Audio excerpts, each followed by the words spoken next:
Hi అండి అందరికీ.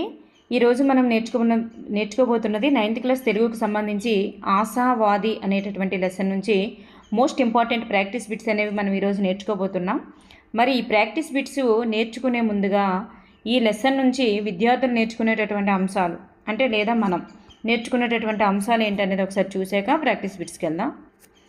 ఇక్కడ అభ్యసన సామర్థ్యాలు చూసుకున్నట్లయితే ముఖాముఖి అనేటటువంటి ప్రక్రియ యొక్క స్వభావాన్ని వివరించగలరు. ఆశావాది పాఠంలో మనకి అష్టావధానం గురించి తెలియజేస్తారు కదా. సో ముఖాముఖి ప్రక్రియ స్వభావాన్ని గురించి వివరించగలరు విద్యార్థులు ఈ పాఠం నేర్చుకున్న తర్వాత.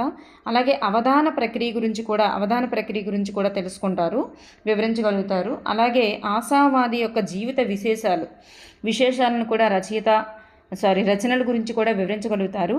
అలాగే ఆశావాది అవధానాలలో పూరించినటువంటి సమస్య పూరణలను తెలుపగలుగుతారు.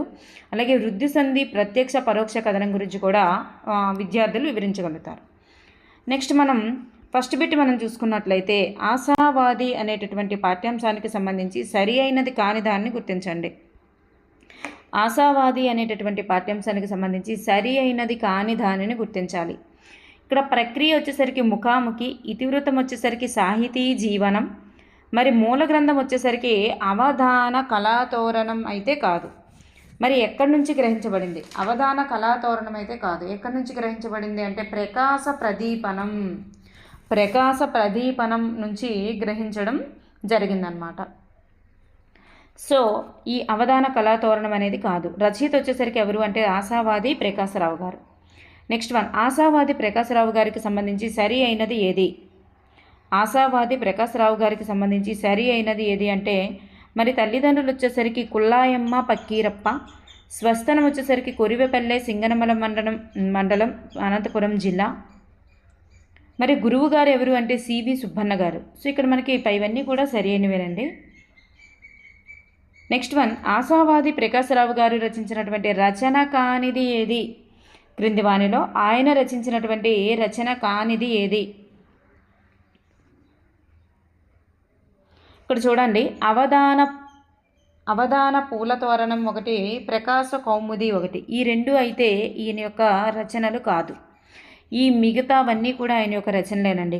పుష్పాంజలి, ప్రత్యూష పవనాలు, ప్రకాశ ప్రదీపనం, అంతరంగ తరంగాలు, లోకలీల సూక్తం, అవధాన చాటువులు, అవధాన కౌముది, అవధాన దీపిక, అవధాన వసంతము, ఇవన్నీ కూడా ఈయన రచించినవే.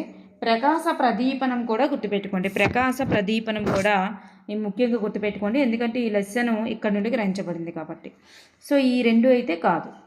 నెక్స్ట్ వన్, విద్యార్థులకు పుట్టుపూర్వోత్తరాలు, ఆర్థిక అసమానతలు, అవరోధాలు కాదని నిరూపించినది ఎవరు? విద్యార్థులకు పుట్టుపూర్వోత్తరాలు, ఆర్థిక అసమానతలు, అవరోధాలు కాదని నిరూపించినది కృషి ఉంటే సాహితీ సామ్రాజ్యాన్ని అలవచ్చునని నిరూపించినటువంటి మహాకార్యదక్షకుడు ఎవరు? ఆశావాది ప్రకాశరావు గారు. పద్యం కమ్మగా పాడువాడు, పద్య విద్యను కాపాడువాడు, పద్య వేషనులతో రాపాడువాడు అంటూ సీనారేచే కీర్తించబడిన వారు ఎవరు? చాలా ఇంపార్టెంట్ బిట్ అండి ఇది. చూడండి, సీనారే అంటే సి నారాయణ రెడ్డి అండి. సి నారాయణ రెడ్డి గారిచే కీర్తించబడిన వారు ఎవరు అంటే ఆశావాది ప్రకాశరావు గారు. ఏమని కీర్తించారంటే పద్యం కమ్మగా పాడేవాడు, పద్య విద్యను కాపాడువాడు, పద్య వేషనులతో రాపాడువాడు అని కీర్తించబడ్డారు. నెక్స్ట్ వన్, ఆశావాది ప్రకాశరావు గారి కుటుంబానికి సంబంధించి సరిక అనేది ఏది? మరి పూర్వీకులు గ్రామదేవత పూజారులు, కుటుంబీకులు ఆయా దేవతలపై జాతరలలో ఆసువుగా పాటలు కూడా కట్టేవారు. వీరు మొత్తం 10 మంది సంతానంలో 7 మగపిల్లలు, 3 ఆడపిల్లలు కలరన్నమాట ఆశావాది ప్రకాశరావు గారు వాళ్ళు. అలాగే వీరి వృత్తి వచ్చేసరికి కంసాలి వృత్తి అనేది కాదనమాట. ఎందుకంటే వీళ్ళు గ్రామదేవతల పూజారులుగా ఉండేవాళ్ళు కాబట్టి వాటికి సంబంధించినటువంటి వృత్తి అనేటటువంటిది వీళ్ళకి ఉండేది. నెక్స్ట్ వన్, గ్రామాల గల దేవతా కథనముల్ గానంబునన్ దీర్చుచున్ అను పద్యపాదము ఈ రచన నుండి గ్రహించబడింది.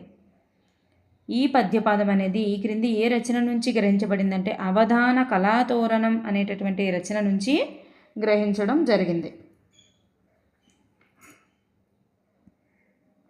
నెక్స్ట్ వన్, ఆశావాది ప్రకాశరావు గారి యొక్క సాహితీ ఎదుగుదలకు విద్యా వ్యాసంగాలలో తోడ్పడినటువంటి అంశం ఏంటి?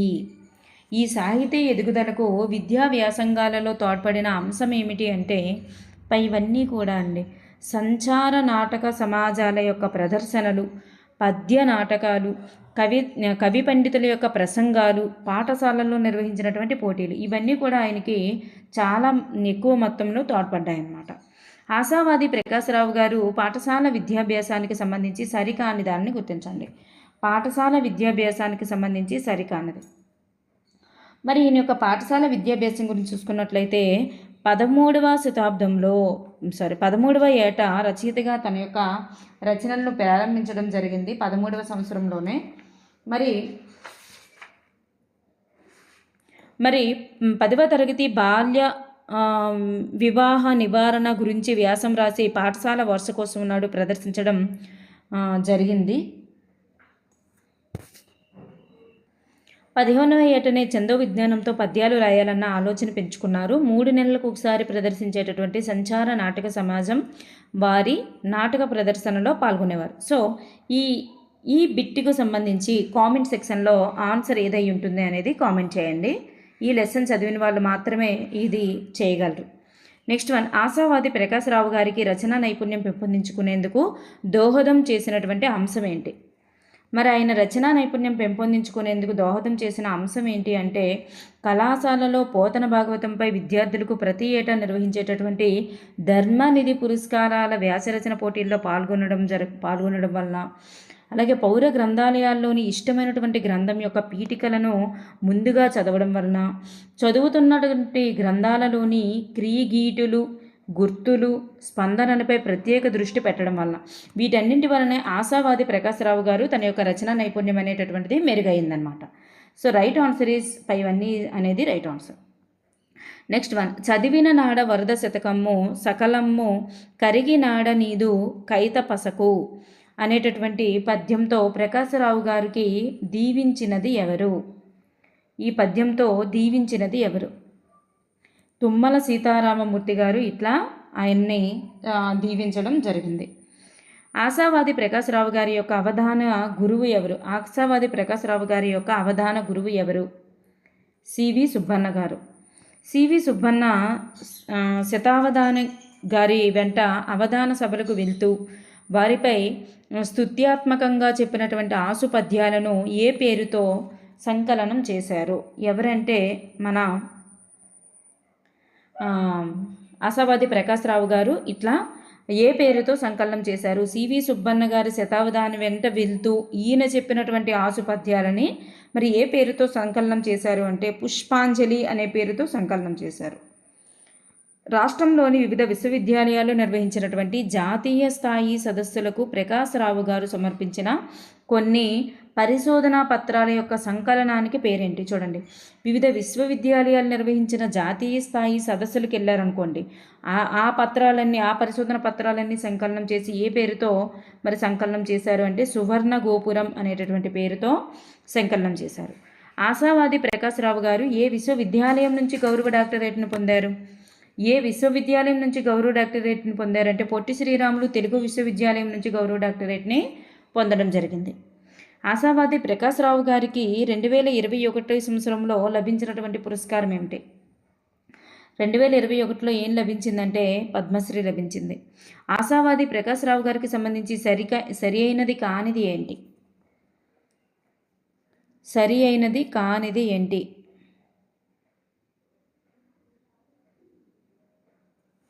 ఇక్కడ సరి అయినది ఏంటి అని చూసుకోవాలి. ఇక్కడ ఎందుకంటే ఇవన్నీ కూడా సరి అయినవండి. శ్రీ రాప్తాది వారి నిరోష్ట్య కృష్ణ శతకానికి లఘువుటికి రాశారు.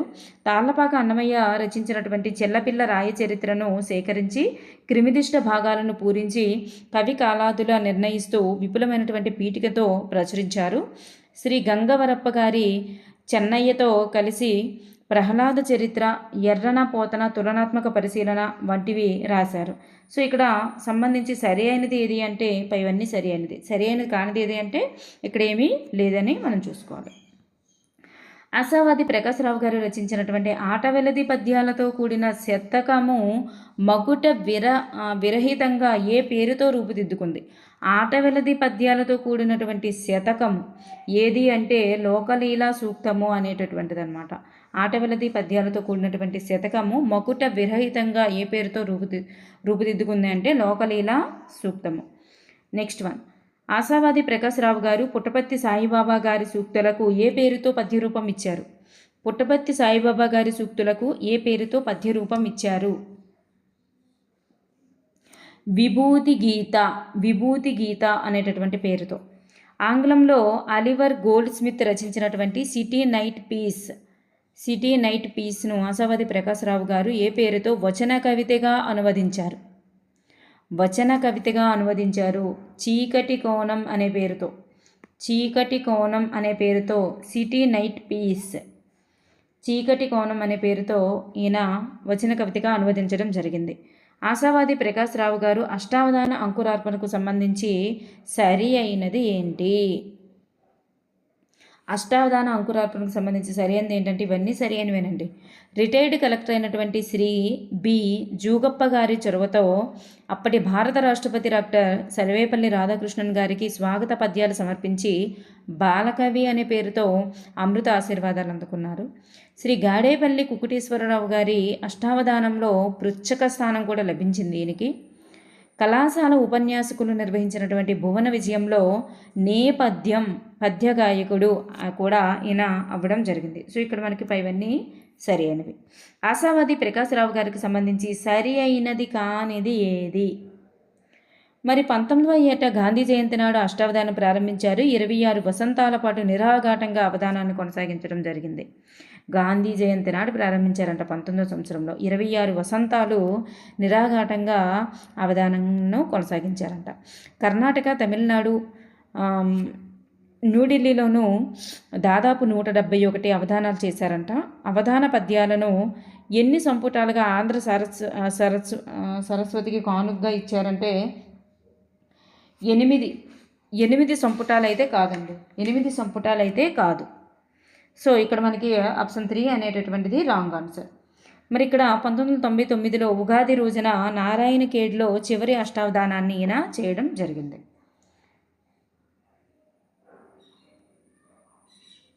నెక్స్ట్ వన్, అప్రస్తుత ప్రసంగంలోని కొన్ని ముఖ్య ప్రశ్నలకు సమాధానాలను ప్రసంగంలో ఉన్నటువంటి కొన్ని ముఖ్యమైన సమాధానాలను ఏ పేరుతో వచన కవితా సంపుటిన వెలువరించారు? అప్రస్తుత ప్రసంగంలోని కొన్ని సమాధానాలు ఏంటంటే అంతరంగ తరంగాలు. డాక్టర్ కమల్నాథ్ పంకజ్ గారిచే హిందీ భాషలోనికి అనువదించబడినటువంటి ప్రకాశరావు గారి యొక్క మొదటి వచన కవిత ఏది? ప్రకాశరావు గారి యొక్క మొదటి వచన కవితను శ్రీ డాక్టర్ కమల్నాథ్ పంకజ్ గారు హిందీ భాషలోకి అనువదించారంట. ఆ మొదటి వచన కవిత ఏది అంటే నీవు నేను అనేటటువంటిది. ఆశావాది ప్రకాశరావు గారి వేదికపై ఆసువుగా చెప్పినటువంటి వచన కవిత ఏమిటి? వచన కవిత ఏంటి అంటే రొయ్య మీసాలు. వేదికపై అసువుగా చెప్పేశారంట, చెప్పేశారు. అటువంటి వచన కవిత ఏది అంటే రొయ్య మీసాలు. ఏది ఏమైనప్పటికీ అవధానం కొందరు సొత్తే అనేటటువంటి అహం భావాన్ని తుత్తినియలు చేయగలిగాను. ఈ మాటలు ఎవరివి అంటే ఆశావాది ప్రకాశరావు గారు. ఆ అవధానంలో ప్రశ్నలు అడిగేవారిని ఏ విధంగా పిలుస్తారు? పృచ్ఛకుడు. సంగీత గేయధారతో అవధానంలో కొత్త వరవడి సృష్టించిన వారు ఎవరు? సంగీత గేయధారతో అవధానంలో కొత్త వరవడిని సృష్టించిన వారు ఎవరు? సాయి కృష్ణ యాచేంద్ర.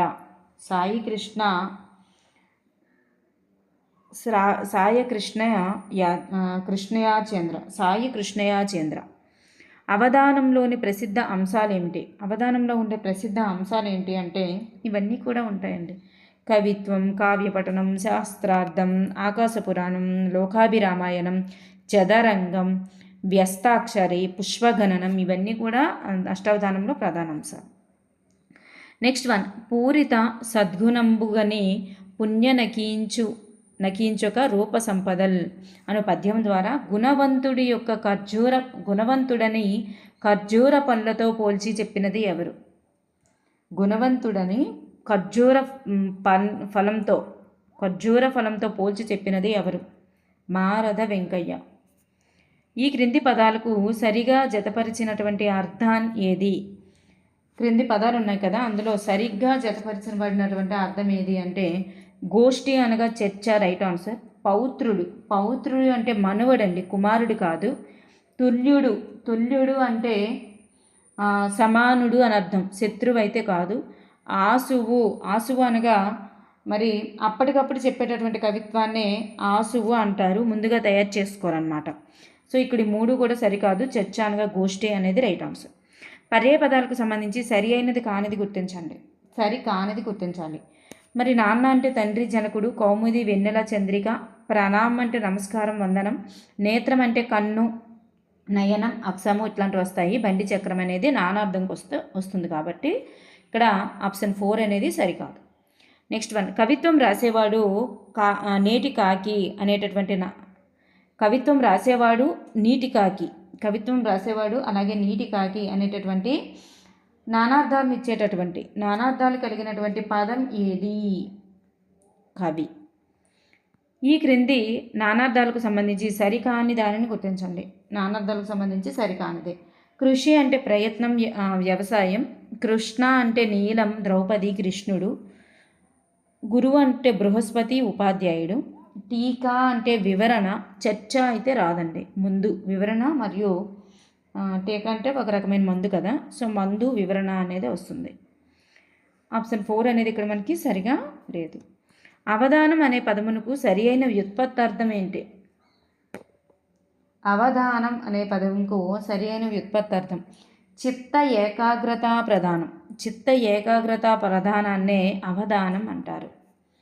నెక్స్ట్ వన్, క్రింది వాణిలో ప్రకృతి వికృతులకు సంబంధించి సరి అయినది ఏమిటి? పద్యము సరి అయినది కానిది ఏమిటండి? అది ఇక్కడ సరి అయినది కానిది. ఇక్కడ పద్యము, కీర్తి, విజ్ఞానం విన్నానం. సో వ్యర్థము రాంగు. వ్యర్థము అంటే వమ్ము వస్తుంది కాబట్టి ఇక్కడ ఆప్షన్ 3 అనేది సరికాదు. ఈ క్రింది వాణిలో సవర్ణ దీర్ఘ సంధికి చెందినటువంటి పదం ఏంటి? ఆద్యంతం అనేటటువంటిది చెందని పదం. ఆద్యంతం అనేటటువంటిది చెందదు. అష్టావధానం, పుస్తకాకృతి, నేత్రావధానులు ఈ మూడు కూడా సవర్ణ దీర్ఘ సంధికి చెందుతాయి. అష్టా ప్లస్ అవధానం, పుస్తక ప్లస్ ఆకృతి, నేత్ర ప్లస్ అవధానులు. ఆద్యంతం అంటే ఆది ప్లస్ అంతం. ఆద్యంతం యనాదేశ సంధి అవుతుందన్నమాట. నెక్స్ట్ వన్, ఈ క్రింది వాణిలో వృద్ధి సంధికి చెందినటువంటి పదం ఏంటి? ఇక్కడ మనం చూస్తే దివ్యౌషధం, రసౌచిత్యం, సమైక్యం ఈ మూడు కూడా అవుతాయండి. మూడు కూడా రస ప్లస్ ఔచిత్యం, దివ్య ప్లస్ ఔషధం, అలాగే సమా ప్లస్ ఐక్యం ఈ మూడు కూడా వృద్ధి సంధికి చెందుతాయి. ఇవన్నీ అనేది ఇక్కడ మనకి రైట్ ఆన్సర్. ఈ క్రింది వాణిలో వృద్ధి సంధికి చెందినటువంటి పదాలలో సరిగా విడదీయబడిన దానిని గుర్తించండి. దేశౌన్నత్యం అంటే దేశ ప్లస్ ఔన్నత్యం. రస ప్లస్ ఐక అనేది రాంగ్ అండి. రస ప్లస్ ఐక కాదు, రస ప్లస్ ఏక రసైక అవుతుంది. సో ఇక్కడ మనకి ఆప్షన్ 2 అనేది సరిగా లేదు. అష్టైశ్వర్యం, అష్టా ప్లస్ ఐశ్వర్యం, సమైక్యం అంటే సమా ప్లస్ ఐక్యం ఈ మూడు కూడా మనకి రైట్ ఆన్సర్స్. ఈ క్రింది వాణిలో విశేషణ పూర్వపద కర్మధారయ సమాసానికి చెందినటువంటి పదం ఏంటి? విశేషణ పూర్వపద కర్మధారయ సమాసానికి చెందిన పదం మధురమైన భాషణములు విశేషణ పూర్వపదం. 3 సంఖ్య గల సంవత్సరాలు 3 సంవత్సరాలు. కళాగోష్ఠి, కళ యొక్క గోష్ఠి షష్ఠి తత్పురుష. 3 సంవత్సరాలు అనేది ద్విగు సమాసం. మరి తల్లిదండ్రులు, తల్లియును తండ్రియును ద్వంద్వ సమాసం. సో మనకి ఫస్ట్ది మాత్రమే విశేషణం ఫస్ట్గా కలిగి ఉంది. మధురము అనేది ఒక విశేషణం. మధురమైన భాషణములు మధుర భాషణములు అవుతుంది కాబట్టి విశేషణ పూర్వపద కర్మధారయ సమాసం. ప్రత్యక్ష కథనం నుంచి పరోక్ష కథనంలోనికి మార్చేటప్పుడు వచ్చే మార్పుకు సంబంధించి సరిగా అనేది గుర్తించాలి. మరి ప్రత్యక్ష కథనం నుంచి పరోక్ష కథనంలోనికి మార్చేటప్పుడు మనకి నేను అనేది తాను తనగా మారుతుంది, నా అనేది తనగా మారుతుంది, నాతో అనేది తనతోగా మారుతుంది. నన్ను అనేది తనను, నాకు తనకు, మా అనేది తమ. ఈ మూడు కూడా మనకి రైట్ ఆన్సర్సే. మేము, మా అనేది తమగా మారుతుంది, మాకు అనేది తమకు మారుతుంది, మేము అనేది తాముగా మారుతుంది, తాముగా మారుతుంది. సో ఇక్కడ మనకు ఆప్షన్ 4 అనేది సరిగా లేదు. ఓకేనండి. Thank you for everyone.